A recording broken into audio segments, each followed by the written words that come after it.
విచారణకు హాజరైన మోహన్ బాబు, మనోజ్ పరస్పరం దూషించుకున్నారు. వీరిద్దరి మధ్య వాగ్వాదం జరిగింది. ఆస్తి తగాదాకి సంబంధించి పూర్తి వివరాలు అందజేశారు మోహన్ బాబు, మనోజ్. సుమారు 2 గంటల పాటు విచారణ జరిగింది. బయటకు వచ్చిన మనోజ్ ఏం మాట్లాడకుండా ఆవేశంగా కారెక్కి వెళ్లిపోయారు. వచ్చే వారం మరోసారి విచారణకు హాజరు కావాలని మెజిస్ట్రేట్ ఆదేశించారు.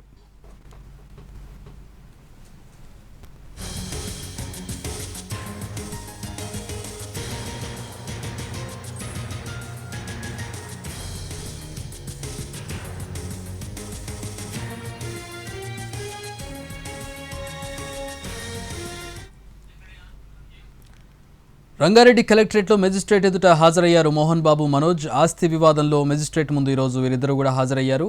పరస్పరం దూషించుకున్నట్టుగా తెలుస్తోంది. వీరిద్దరి మధ్య వాగ్వాదం జరిగినట్టుగా తెలుస్తోంది. ఆస్తి తగాదాకి సంబంధించి పూర్తి వివరాలు, అంటే ఆస్తులు ఎక్కడెక్కడున్నాయి, ఎవరెవరి పేరిట ఉన్నాయి, వారసత్వానికి సంబంధించినటువంటి వివరాలతో పూర్తి వివరాలు మోహన్ బాబు, మనోజ్ ఇద్దరు కూడా అందజేశారు.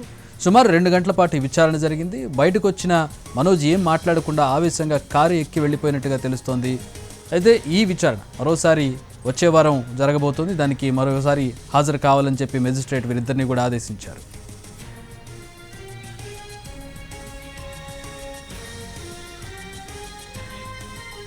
మా ప్రతినిధి కిరణ్ జాయిన్ అవుతున్నారు. దీనికి సంబంధించి మరిన్ని వివరాలు తెలుసుకుందాం. కిరణ్, ఏంటి వాగ్వాదం జరిగినట్టుగా తెలుస్తోంది? మనోజ్ ఏం చెప్పకుండా వెళ్ళిపోయారు. మోహన్ బాబు అయినా ఏమైనా చెప్పారా? ఏమైనా వివరాలు తెలుస్తున్నాయా? ఏం జరిగిందనే దానికి సంబంధించి?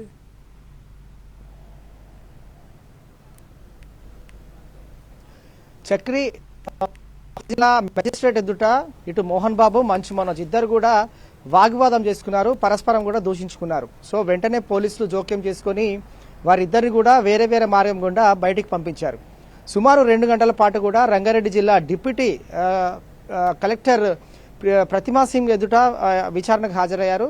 వారి వద్ద తెచ్చుకున్న ఏవైతే డాక్యుమెంట్స్ ఉన్నాయో ఆ డాక్యుమెంట్స్ అన్నిటి కూడా సబ్మిట్ చేశారు. సో జల్పల్లి నివాసానికి సంబంధించిన వివాదం మొత్తం కూడా వాటికి సంబంధించిన డాక్యుమెంట్స్ మోహన్ బాబు అలాగే మంచు మనోజ్ విడివిడిగా ఇద్దరు కూడా వారు మెజిస్ట్రేట్ ఎదుట హాజరైన తర్వాత మెజిస్ట్రేట్కు ఈ డాక్యుమెంట్స్ కూడా సబ్మిట్ చేశారు.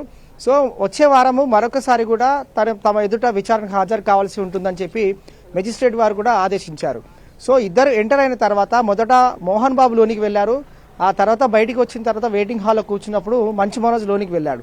సో జల్పల్లికి సంబంధించిన ఆ ఇష్యూకి సంబంధించి కూడా ఆస్తి తగాదాలో తన వాటా ఉంది, తన పేరు పైన ఇల్లుకు సంబంధించిన డాక్యుమెంట్స్ అని చెప్పి మెజిస్ట్రేట్కి సబ్మిట్ చేసినప్పుడు కూడా జూబ్లీ హిల్స్ ఫిలిం నగర్లో ఇంటి సంబంధించిన డాక్యుమెంట్స్ కూడా మంచు మనోజ్ అలాగే ఇటు మోహన్ బాబు కూడా సబ్మిట్ చేశారు. సో ఆ ఇల్లు ఎవరి పేరు మీద ఉంది, అలాగే ఎక్కడెక్కడ వివాదాలు నడుస్తూ ఉన్నాయి, ఆస్తి తగాదాలకు సంబంధించిన వివరాలు ఏ విధంగా ఉన్నాయి, అలాగే వారిపైన ఉన్న డాక్యుమెంట్స్ ఏవి ఉన్నాయి, రిజిస్ట్రేషన్ సంబంధించిన పత్రాలు ఏవి ఉన్నాయి, వీటన్నిటిని కూడా రెవెన్యూ డిప్యూటీ కలెక్టర్ ప్రతిమా సింగ్ అడిగి తెలుసుకున్నారు. వారికి సంబంధించిన డాక్యుమెంట్స్ కూడా సబ్మిట్ చేశారు. సో వీరు ఒక్కసారి విచారణకు హాజరైన తర్వాత మంచు మనోజ్ మీడియాతో మాట్లాడకుండానే అతను ఆవేశంగా వెళ్లిపోయారు. అలాగే మరొక మార్గం గుండా కూడా మోహన్ బాబును పోలీసులు పంపించి వేశారు. సుమారు 2 గంటల పాటు కూడా ఈ విచారణ సాగింది. ఎందుకంటే సివిల్ తగాదాకు సంబంధించి కూడా కోర్టుల వ్యవహారం ఉంది కాబట్టి 2007 సీనియర్ సిటిజన్ అమెండ్మెంట్ యాక్ట్ ప్రకారంగా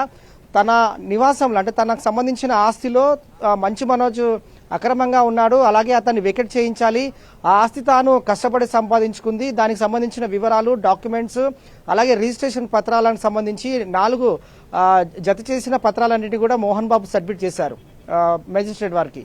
సో అలాగే మంచు మనోజ్ కూడా ఏ విధంగా అతనికి వర్తిస్తా ఉంది ఆ ఇల్లు, దానికి సంబంధించిన డాక్యుమెంట్స్ ఏ విధంగా ఉన్నాయని కానీ మెజిస్ట్రేట్ వారు మంచు మనోజ్ను ప్రశ్నించారు. సో వాటికి సంబంధించిన డాక్యుమెంట్స్ కూడా సబ్మిట్ చేశారు. సో ఫిలిం నగర్లో ఉన్న ఇల్లు ఎవరి పేరు మీద ఉందని చెప్పి మెజిస్ట్రేట్ వారు ప్రశ్నించినప్పుడు దానికి సంబంధించిన డాక్యుమెంట్స్ కూడా మోహన్ బాబు సబ్మిట్ చేశాడు.